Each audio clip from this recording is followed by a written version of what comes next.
Hello दोस्तों and welcome to Inner Circuit. क्या सपनों में हमारी सोल बॉडी से बाहर जाती है? कभी ऐसा ड्रीम देखा है जो इतना रियल हो कि तुम खुद कंफ्यूज हो, ये ड्रीम थी या रियलिटी? जैसे हमने सच में वो सब एक्सपीरियंस किया हो।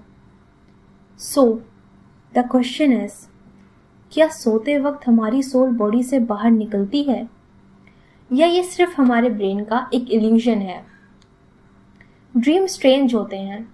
कभी हम उड़ते हैं, कभी हम किसी अननोन प्लेस पे होते हैं, और कभी तो ऐसे फेस देख लेते हैं जो रियल लाइफ में एग्जिस्ट ही नहीं करते, जिनको हमने आज से पहले कभी देखा ही नहीं है।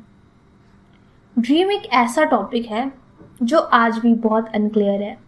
इसकी कोई करेक्ट एक्सप्लेनेशन है ही नहीं। हाउएवर, ड्रीम्स के बारे में बहुत सारी थ्योरियाँ हैं।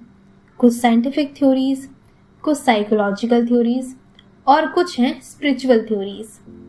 और आज हम एक ऐसे ही स्पिरिचुअल थ्योरी के बारे में बात करने वाले हैं। ड्रीम की सबसे वियर्ड बात है कि वो कभी कभी बहुत रियल फील होते हैं।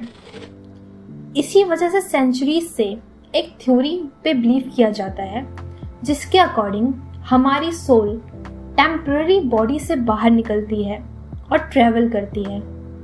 डिफरेंट कल्चर और स्पिरिचुअल बिलीफ्स में इस कॉन्सेप्ट को डिफरेंट नाम से जाना जाता है। कहीं इसे एस्ट्रल प्रोजेक्शन कहा जाता है, तो कहीं ऐसा माना जाता है कि ये सोल्स डिफरेंट डायमेंशन एक्सप्लोर करती हैं। अगर मैं दूसरे शब्द में कहूँ तो डिफरेंट यूनिवर्स एक्सप्लोर करती हैं। कुछ लोग ऐसा भी क्लेम करते हैं कि उन्होंने सोते वक्त अपने आप को बॉडी से बाहर फील किया, जैसे वो खुद को ही देख रहे हों। ऑनेस्टली थोड़ा क्रीपी तो है। स्पिरिचुअलिटी में हमारे ड्रीम्स को हमारे कार्मिक एस्पेक्ट से भी देखा जाता है, और ऐसा भी माना जाता है dream is a pathway to connect with divine energy. Even dreams को एक स्पेशल मीनिंग से भी रिलेट करते हैं। ऐसा भी माना जाता है ड्रीम्स हमारे फ्यूचर प्रेडिक्शन कर सकती हैं। लेकिन साइकोलॉजी और न्यूरोसाइंस इस एक्सपीरियंस को थोड़ा डिफरेंटली एक्सप्लेन करती है। साइंस के अकॉर्डिंग सोते वक्त डिफरेंट स्टेजेस में हमारा ब्रेन बहुत कॉम्प्लेक्स वे में वर्क करता है, ड्यू टू विच कभी कभी लोगों को ऐसा फील होता है जैसे उनकी कॉन्शियसनेस बॉडी से बाहर आ गई हो। साइकोलॉजी में इसे आउट ऑफ बॉडी एक्सपीरियंस या डिसोसिएशन कहा जाता है।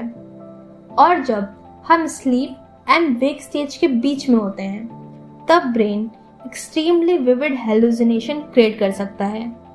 इस कंडीशन को हैपेनगॉन्गिक हेलुसिनेशन कहा जाता है, ड्यू टू विच कुछ लोग स्ट्रेंज वॉइस सुनते हैं, वाइब्रेशन फील करते हैं, या फिर ऐसा फील करते हैं जैसे कोई उन्हें पुल कर रहा हो।